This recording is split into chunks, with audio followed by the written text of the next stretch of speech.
مفتی صاحب، مرنے کے بعد آنکھیں کیوں کھل جاتی ہیں؟ ان کو بند کر دینا چاہیے یا کھلی رکھنا چاہیے؟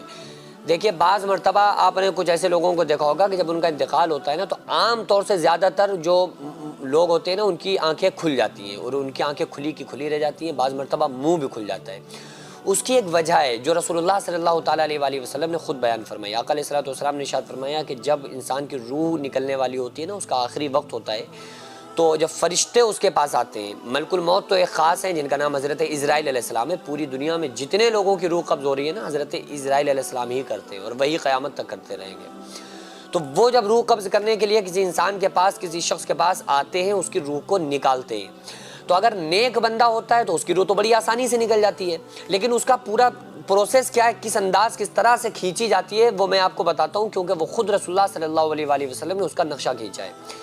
لیکن نیک بندے کی روح نکلنے کی کیفیت کیا ہوتی ہے، وہ بھی رسول اللہ صلی اللہ علیہ وآلہ وسلم نے بتائی۔ آقا علیہ السلام نے ارشاد فرمایا کہ مومن بندے کی روح ایسے نکلتی ہے جیسے گندے ہوئے آٹے میں سے بال نکال لیا جاتا ہے۔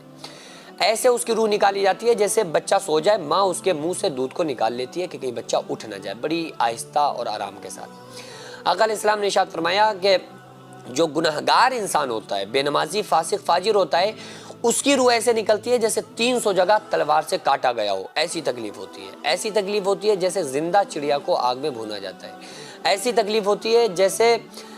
زندہ بکری کی کھال اتار لی جاتی ہے۔ ایسی تکلیف انسان کو موت کے وقت ہوتی ہے۔ آقا علیہ السلام نے ارشاد فرمایا کہ موت کے وقت انسان کو اتنی خطرناک شدید پیاس لگتی ہے کہ سمندر پلا دو تو پیاس نہیں بجھ سکتی۔ آقا علیہ السلام نے ارشاد فرمایا کہ انسان کی روح نکلتے وقت اس کی ہڈیوں کو، رگوں کو توڑ کے رکھ دیا جاتا ہے،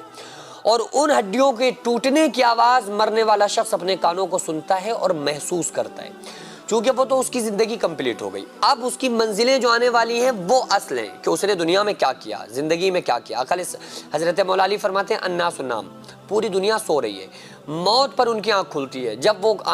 کہتے ہیں او ہو، میں تو خواب دیکھ رہا تھا میری بیوی بچے ہیں، میں خواب دیکھ رہا تھا میرا مکان ہے، ارے میں تو خواب دیکھ رہا تھا کہ میرے پاس گاڑی ہے، یہاں تو کچھ نہیں ہے، وہی عمل ہے جو میں نے ٹوٹے پھوٹے دنیا میں عمل کیے تھے، یہی وہ اصل زندگی ہے، یہ وہ ہماری ہمیشہ ہمیشہ والی زندگی تو اب شروع ہوئی ہے۔ تو انسان اس وقت ان چیزوں کو سوچتا دیکھتا ہے۔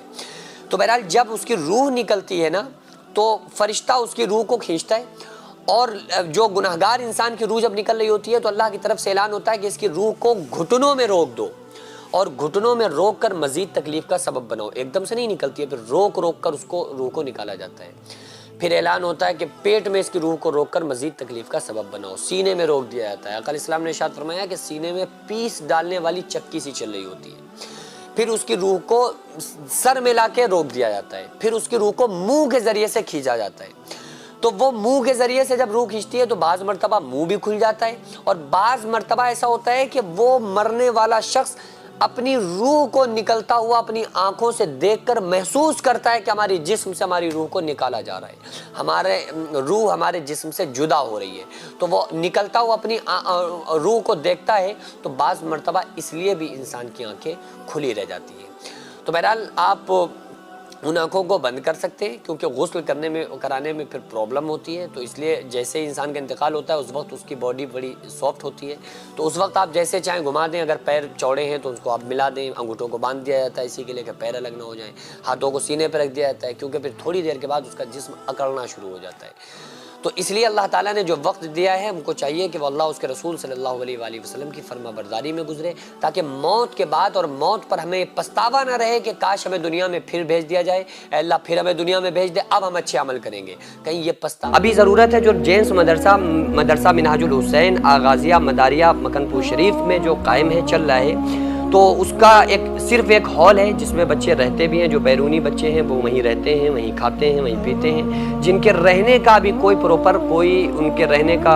کوئی ہال یا کوئی رہنے کے لیے ہاسٹل کمرے وغیرہ موجود نہیں ہیں، جس کی چھت پر انشاءاللہ تعالیٰ اگر کچھ کمرے بن جائیں تو بچوں کے رہنے میں اور اساتذہ کے وہاں پہ رکنے میں کچھ آسانی ہو جائے، کیونکہ پورا مدرسہ جو بنا ہے، اللہ رب العزت کی قسم کھا کے بتا رہا ہوں کہ بغیر کسی فنڈنگ، بغیر کسی چندے کے بنا ہے، جو اللہ نے مجھ سے کام لیا، میں نے خود کام کیا، اور یہ آپ کو فوقیت کے لیے نہیں بتا رہا ہوں بلکہ صرف آپ کے حوصلے کے لیے بتا رہا ہوں۔ تو اس کے لیے تعمیری کچھ کام ہونا ہے، آپ لوگوں سے خصوصی گزارش ہے کہ اس میں اس کار خیر میں تعاون تعاون کریں، اس کام میں حصہ لیں، تاکہ ہمارا یہ جو کام ہے، یہ جو مشن ہے، یہ کمپلیٹ ہو سکے۔ اللہ تبارک و تعالیٰ اس کا صلہ ہم کو عطا فرمائے۔